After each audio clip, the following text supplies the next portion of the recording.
That's my wife, Lisa. It's how she thinks I should start these videos. But instead, I'm just going to start by explaining them. This week, I'm going to be doing a lot of traveling. I'm going to be sitting in the car a lot.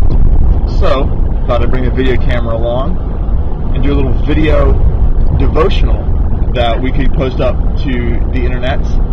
And as summer goes on, we could look at a series of issues that Jesus faced and things that he encourages us to do. And I thought it really interesting because this summer I've talked to students who are going all over the globe, students who are going to France and Ireland, students who will be staying right in Charleston for a lot of the summer. This is my wife, Lisa. She's cracking up.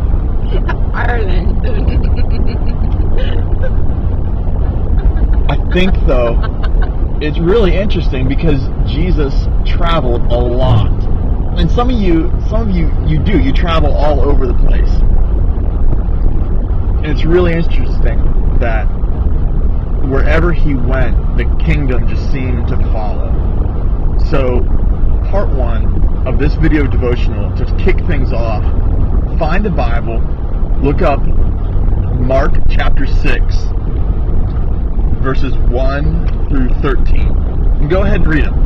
I'll wait. Hit pause on the YouTube or wherever we end up putting these things.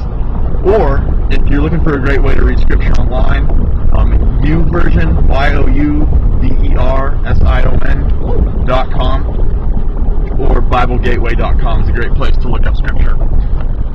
So go there now. I'll wait a second. Read that series in Mark chapter 6. I'm waiting. Okay. Hopefully you stopped the video, read that series of 13 or so verses. And I want you to know something really interesting. Jesus, didn't have a car. He didn't have a boat or a plane or anything like that. He walked everywhere. So the journey was something that was just necessarily a part of his life and those that followed him. In the beginning of Mark 6, it talks about Jesus going into basically what was his hometown. He goes back home after being on the road for a really long time. And he's met with some people there that just kind of see him the way that they used to know him. Oh, that's Joseph's kid. That's the carpenter's son.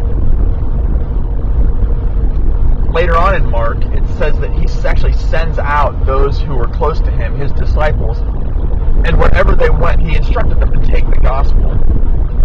So here's my challenge for you. Where are you going this summer? Is it across the country? Is it across the ocean? Is it across the street? My challenge for you is to take the gospel and the kingdom with you. And maybe that means that you share your faith, your testimony with somebody that you haven't shared it ever before with. Or maybe it means that you serve someone in such a way that as they see you serving, they have to ask that question, why are you doing this? You could do anything this summer. Why are you walking in this way? I just read a story about an 8th grader who doesn't live anywhere near here. It's actually in a book. And the 8th grader built wooden boxes with a little lock on and a little hinged top and a little slit. And she just wrote on them that these were prayer boxes, and that if anybody needed prayer, they could drop a note into this box. And she placed them kind of around her town, and was able then to kind of email follow-up to whoever would drop a note in. Would you pray for this? Here's my email address. Would you pray for that?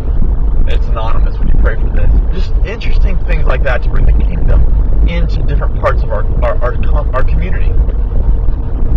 The other day, I was called to do jury duty, which is when there's a whole bunch of people called in to a room, about 30 or 40 people, and then only 6 people are selected to be on the jury. So the odds of you getting selected are really, really small, but all of us are kind of crammed into this little courtroom, and we're being asked questions by the judge and we're at the lawyers, and as we're kind of sitting there going through this process, and this process takes a while, I asked God, Lord, how can I bring the kingdom into this situation, into this room?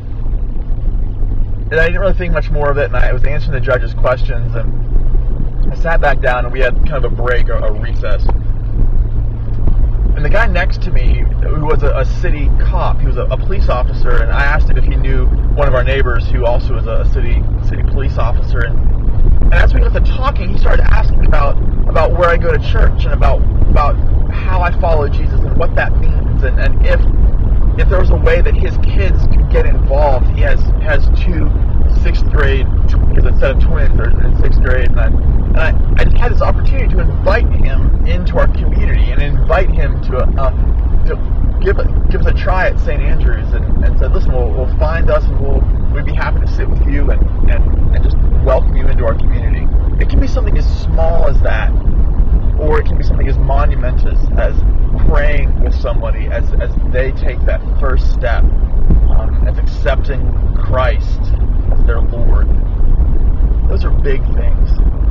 So my hope that this summer is that you take a minute and pray and ask God, wherever I go, how can I bring the kingdom into those places? Go back and reread Mark chapter 6, verses 1 through 13. Ask the Lord to teach you something new today.